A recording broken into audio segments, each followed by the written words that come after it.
उधर शहर के बहुत बड़े और शोर शराबे वाले बस स्टैंड पर 14 साल की आरती बस से उतरी।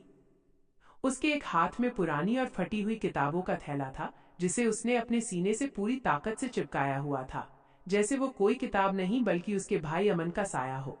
हवा में शहर का अजनबीपन, गाड़ियों का धुआं और लोगों की भाग दौड़ थी। आरती की आंखें रो रो कर पूरी तरह सूज चुकी थीं। वो बस स्टैंड के एक ठंडे कोने में पड़ी लोहे की बेंच पर बैठ गई। शहर की इस भीड़ को देखकर उसका दिल लगातार किसी अनहोनी के डर से कांप रहा था।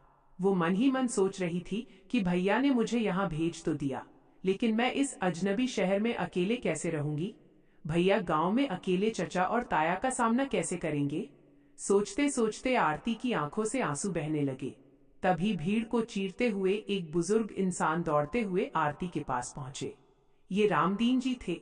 रामदीन जी गांव के ही रहने वाले थे और शहर के एक सरकारी हॉस्टल में हेड वार्डन का काम करते थे। वे बहुत ही भले और सीधे इंसान थे। जब उन्होंने आरती को इस लाचार हालत में देखा तो उनकी अपनी आंखें भी नम हो गईं। उन्होंने आगे बढ़कर आरती के सिर पर हाथ रखा और बेहद प्यार से कहा कि बेटी आरती, हौसला रख, रो मत। आरती ने घबराकर ऊपर देखा और रोते हुए कहा कि रामदीन अंकल, आपको किसने बताया? रामदीन जी ने अपनी जेब से एक रुमाल निकाला, आरती के आंसू पोंछे और बोले कि 2 दिन पहले अमन का मेरे पास फोन आया था बेटी। उसने रोते हुए मुझसे वादा लिया था कि अगर आरती शहर आए तो उसे अपनी बेटी की तरह रखना, उसे पढ़ाना और एक बड़ा अफसर बनाना। तू बिल्कुल फिक्र मत कर, आज से ये हॉस्टल ही तेरा घर है। जब तक तेरा ये अंकल जिंदा है तुझे किसी चीज की कमी नहीं होगी। तू बस अपने भाई के सपने को पूरा करने पर ध्यान दे। रामदीन जी आरती को हॉस्टल ले गए। उन्होंने न सिर्फ उसे रहने के लिए कमरा दिया, बल्कि अपनी जेब से पैसे भरकर शहर के एक अच्छे सरकारी स्कूल में उसका दाखिला भी करवा दिया। दिन बीतते गए, हफ्ते बीतते गए। आरती ने अपने भाई के सपने को अपनी जिंदगी का एकमात्र मकसद बना लिया था। वो सुबह सूरज निकलने से बहुत पहले करीब 4 बजे उठ जाती थी। जब हॉस्टल की बाकी लड़कियां सो रही होती थीं, आरती अपनी किताबों को लेकर बैठ जाती। स्कूल से आने के बाद भी वो रात को देर तक लालटेन की मध्यम रोशनी में पढ़ती रहती। उसकी सहेलियां उससे कहती थीं कि आरती, तू इतना क्यों पढ़ती है? थोड़ा आराम भी कर लिया कर। तो आरती बस मुस्कुराकर कहती कि मेरे भाई ने मुझे पढ़ाने के लिए अपनी पढ़ाई छोड़ दी थी। अगर मैं आज आराम करूंगी तो मेरे भाई की मेहनत बेकार चली जाएगी। लेकिन जैसे जैसे दिन गुजर रहे थे, आरती के दिल की घबराहट और बेचैनी बढ़ती जा रही थी। उसे गांव छोड़े पूरे 2 महीने होने वाले थे, लेकिन इस बीच अमन का एक भी फोन नहीं आया था। आरती हर रोज शाम को हॉस्टल के पास वाले पीसीओ पर जाती थी। वो अपनी मुट्ठी में कुछ सिक्के दबाकर गांव के उस इकलौते लैंडलाइन नंबर पर फोन मिलाती जो उनके पड़ोसी के घर पर था। वो लाइन पर घंटों इंतजार करती, लेकिन हर बार दूसरी तरफ से या तो फोन कट जाता या कोई उठाता ही नहीं था। आरती पीसीओ के बक्से को पकड़कर रोने लगती और सोचती कि भैया, आप मुझसे इतने नाराज क्यों हो? एक बार मुझसे बात तो कर लो। क्या आपको अपनी छोटी बहन की याद नहीं आती? आरती को इस बात का अंदाजा भी नहीं था कि उसका वो भाई, जो उसकी हर मुसीबत के आगे दीवार बनकर खड़ा रहता था, जो उसे दुनिया की हर खुशी देना चाहता था, वो अब इस दुनिया में ही नहीं रहा। उसकी आवाज हमेशा के लिए खामोश हो चुकी थी। 2 महीने की कड़ी मेहनत के बाद आरती की बोर्ड परीक्षाओं का रिजल्ट आया। सुबह जब रामदीन जी हॉस्टल के कमरे में दाखिल हुए तो उनके हाथ में अखबार था और उनकी आंखों में खुशी के आंसू थे। उन्होंने चिल्लाकर कहा कि आरती बेटी, तूने कमाल कर दिया। तूने पूरे जिले में पहला स्थान हासिल किया है। तूने टॉप किया है बेटी। यह सुनते ही आरती की आंखों से खुशी के आंसू छलक पड़े। हॉस्टल की सभी लड़कियों ने उसे गले लगा लिया। लेकिन इस इतनी बड़ी कामयाबी के बीच भी आरती की आंखें सिर्फ अपने भाई अमन को ढूंढ रही थीं। उसकी आंखों में चमक आ गई। उसने तुरंत रामदीन जी के आगे हाथ जोड़े, घुटनों के बल बैठ गई और मिन्नतें करने लगी कि रामदीन अंकल, प्लीज, मैं आपसे हाथ जोड़ती हूँ, मुझे बस एक दिन के लिए गांव ले चलिए। जब भैया को पता चलेगा कि उसकी आरती ने पूरे जिले में टॉप किया है तो वो खुशी से पागल हो जाएंगे। वो पूरे गांव में चिल्ला चिल्ला कर कहेंगे कि देखो मेरी बहन अफसर बन गई। प्लीज अंकल, मुझे अपने भैया के हाथ से मीठा खाना है, मुझे गांव ले चलिए। रामदीन जी भी पिछले 2 महीनों से अमन का कोई समाचार न मिलने के कारण अंदर ही अंदर बहुत परेशान थे। उन्हें भी किसी अनहोनी का शक होने लगा था। उन्होंने आरती के सिर पर हाथ रखा और कहा कि ठीक है बेटी, रो मत, हम आज दोपहर की बस से ही गांव चलेंगे। दोपहर के वक्त आरती और रामदीन जी गांव के बस स्टैंड पर उतरे। आरती का दिल जोर जोर से धड़क रहा था। वो बहुत खुश थी, उसके हाथ में उसकी मार्कशीट थी। लेकिन जैसे ही उसने गांव की धूल भरी गलियों में कदम रखा, उसे माहौल में एक अजीब सा सन्नाटा महसूस हुआ। गांव के जो लोग उसे बचपन से जानते थे, जो उसे देखकर हमेशा हंसते थे, आज वे उसे देखकर अपनी नजरें चुरा रहे थे। पनवाड़ी की दुकान पर खड़े मर्द आरती को देखकर फुसफुसाने लगे। कुएं से पानी भर रही औरतें आरती को देखकर अपना घड़ा उठाकर चली गईं। कोई भी उससे सीधे मुंह बात नहीं कर रहा था। गांव की हवा में एक अजीब सा खौफ और कड़वाहट थी। आरती ने रामदीन जी का हाथ कसकर पकड़ लिया और कहा कि अंकल, ये सब लोग मुझे ऐसे क्यों देख रहे हैं, जैसे मैंने कोई गुनाह कर दिया हो। मुझे बहुत डर लग रहा है अंकल। रामदीन जी ने कहा कि हौसला रख बेटी, हम सीधे तेरे घर चलते हैं। आरती दौड़ती हुई अपने उस पुराने टूटे फूटे मकान के आंगन की तरफ भागी। वो चिल्ला रही थी कि भैया, भैया देखो मैं आ गई, भैया देखो मैंने टॉप किया है। लेकिन जैसे ही वो आंगन के पास पहुंची, वहां का नजारा देखकर उसके हाथ से मार्कशीट छूटकर जमीन पर गिर गई। उसके होश उड़ गए, पैरों तले जमीन खिसक गई। सामने उनके उस इकलौते कच्चे मकान को कुल्हाड़ियों, हथौड़ों और लाठियों से तोड़ा जा रहा था। चचा रघुवीर और ताया करमपाल के गुंडे और मजदूर पूरे घर को मलबे में बदल रहे थे। घर का सामान, माँ के बचे हुए आखिरी बर्तन, सब मिट्टी में बिखरे पड़े थे। और आंगन के एक कोने में नाली के गंदे पानी के पास उनके पिता रामेश्वर शराब के नशे में धुत फटे कपड़ों में बदहवास पड़े थे। उनके मुंह से लार टपक रही थी। आरती चीख पड़ी कि पापा, पापा उठो, ये सब क्या हो रहा है? हमारा घर क्यों तोड़ा जा रहा है? ये लोग हमारे घर को क्यों गिरा रहे हैं? और भैया कहाँ हैं? भैया बाहर क्यों नहीं आ रहे? भैया को बुलाओ पापा। आरती ने अपने पिता को हिलाया, लेकिन रामेश्वर नशे में अंधा हो चुका था। उसने अपनी पथराई हुई लाल आंखों से आरती को देखा, एक भयानक और गंदी हंसी हंसा और लड़खड़ाती आवाज में बड़बड़ाया कि अमन? कौन अमन? अरे वो सीधा साधा लड़का, वो तो कब का मर गया। जमींदार के बेटे सुरेश ने उसे उसी रात पीट पीट कर मार डाला था, जिस रात तू यहाँ से भागी थी। उसका तो क्रियाकर्म भी हो गया, अब कोई अमन वमन नहीं है यहाँ। ये सुनते ही आरती के कानों में जैसे बम फूट पड़ा। उसके दिमाग ने काम करना बंद कर दिया। उसके सामने अंधेरा छा गया। वो पागलों की तरह चिल्लाई कि नहीं, ये झूठ है, मेरे भैया को कुछ नहीं हो सकता। पापा आप झूठ बोल रहे हो। तभी पक्के मकान के दरवाजे से चचा रघुवीर और ताया करमपाल बाहर निकले। उनके चेहरों पर एक क्रूर और चालाक मुस्कान थी।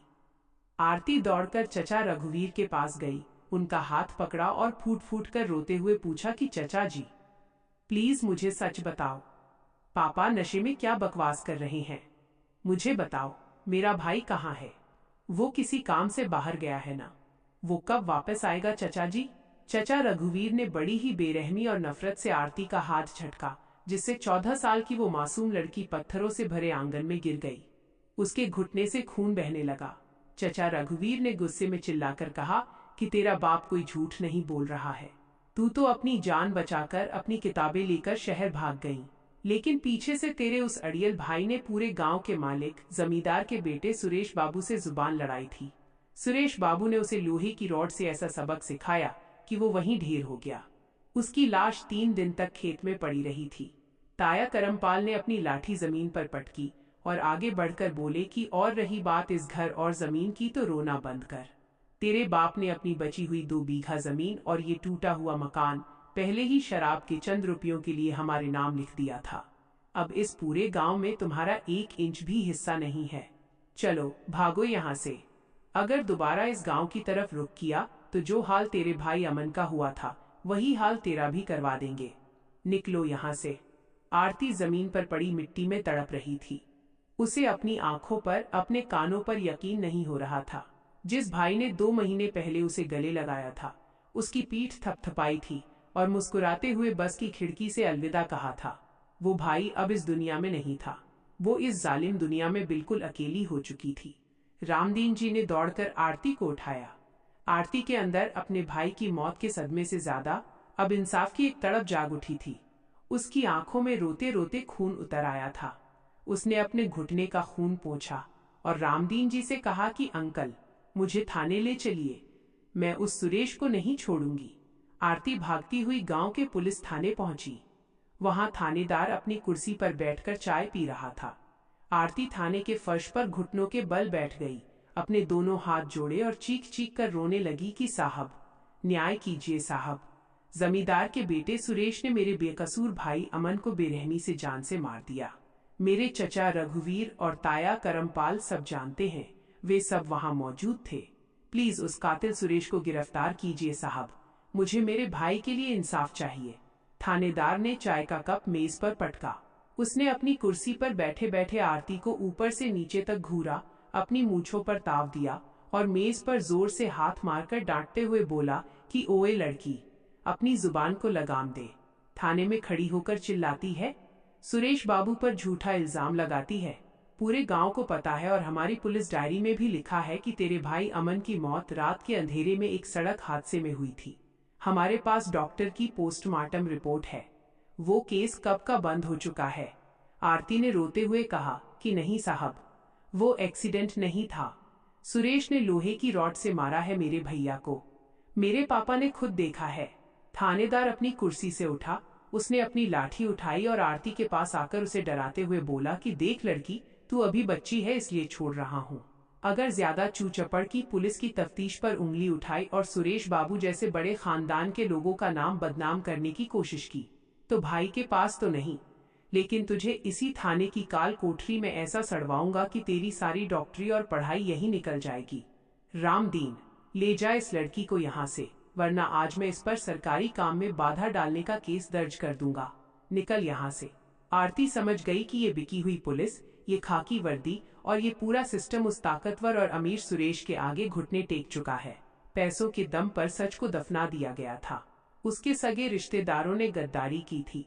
उसके सगे बाप ने शराब के लिए अपने बेटे के खून का सौदा कर लिया था और कानून ने कातिल का साथ दिया था।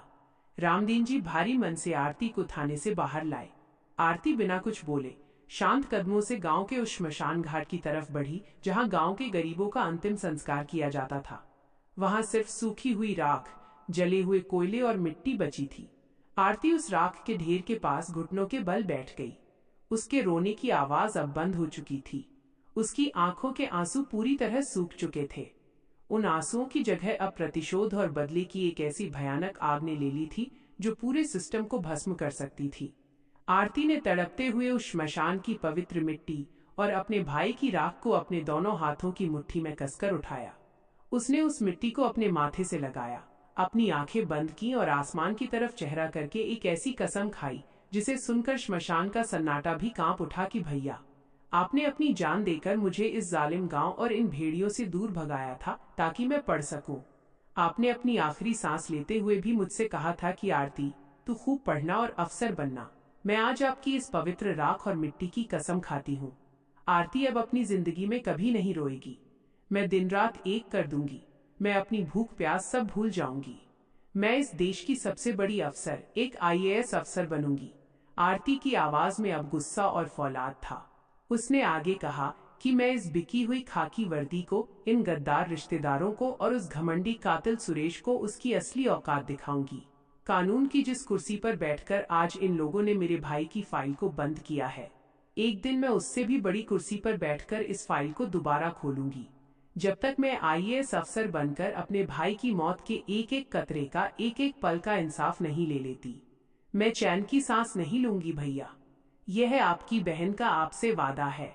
आरती ने अपने आंसुओं को हमेशा के लिए पोंछ लिया। उसने श्मशान की मिट्टी को अपनी जेब में रख लिया, अपनी किताबों का थैला कसकर पकड़ा और बिना पीछे मुड़े सीधे शहर की तरफ वापस चल दी।